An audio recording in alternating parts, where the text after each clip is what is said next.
এবার আবহাওয়ার খবরের দিকে নজর রাখবো। ক্রমেই বাড়ছে দক্ষিণবঙ্গের তাপমাত্রা। সোমবারের মধ্যে কলকাতার তাপমাত্রা 36 ডিগ্রির বেশি এবং 40 ডিগ্রি ছুঁতে পারে পশ্চিমের জেলাগুলির তাপমাত্রা। এরকমই তাপমাত্রা পারদ কতটা চড়বে কি বলছে হাওয়া অফিস? আমাদের সঙ্গে বিশ্বজিৎ রয়েছেন প্রতিনিধি। বিশ্বজিৎ, দক্ষিণবঙ্গের জন্য কি বলছে হাওয়া অফিস? গরম এবং অস্বস্তি আসছে এবং সেই গরম এবং অস্বস্তি পশ্চিমের জেলাগুলিতে অবশ্যই খুব বেশি হবে। যে জেলাগুলিতে খুব অস্বস্তি বেশি হবে এবং গরম বেশি হবে সেই জেলাগুলির মধ্যে বাঁকুড়া, পুরুলিয়া যেমন রয়েছে, তেমনি ঝাড়গ্রাম, পশ্চিম মেদিনীপুর এবং পশ্চিম বর্ধমান রয়েছে। এই 5 জেলায় যেমন আগামী কয়েকদিন, অন্তত আগামী 5 থেকে 7 দিন এই পরিস্থিতি থাকবে বলেই জানাচ্ছে আবহাওয়া দপ্তর। তবে তার সঙ্গে কলকাতা সহ দক্ষিণবঙ্গের বেশিরভাগ জেলাতেই এই গরম এবং অস্বস্তি বাড়বে।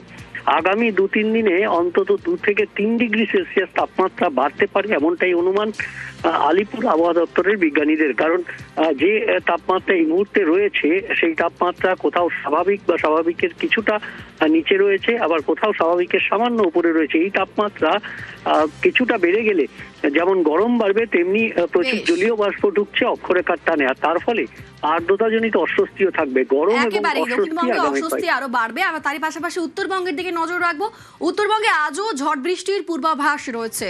উত্তরবঙ্গের কয়েকটি জেলাতে আজকে ঝড় বৃষ্টির সতর্কতাও রয়েছে। কোথায় কোথায় বৃষ্টি হবে জানবো। আমাদের সঙ্গে পার্থ রয়েছেন, প্রতিনিধি পার্থ। দেখো, উত্তরবঙ্গের পাহাড় এবং সমতলের একাধিক জেলাতে কিন্তু ঝড় বৃষ্টির প্রভাব থাকছে আজও, এবং সকাল থেকে আকাশ মেঘলা রয়েছে। পাহাড়ি এলাকায় দার্জিলিং, কার্শিয়াং, কালিম্পং, মিরিক সর্বত্র আকাশ মেঘলা রয়েছে এবং বিকেলের পর থেকে বেশ কিছু জেলায় ঝোড়ো হাওয়া বইবে, সঙ্গে কিন্তু মুসুল ধারায় বৃষ্টির প্রভাব থাকছে। ঠিক তেমনি সমতলের জেলাগুলো যদি তাকায় তাহলে ডুয়ার্সের একাংশ, শিলিগুড়ি এবং আলিপুরদুয়ার এবং কোচবিহারের একাংশে কিন্তু ঝড় বৃষ্টির পূর্বাভাস থাকছে।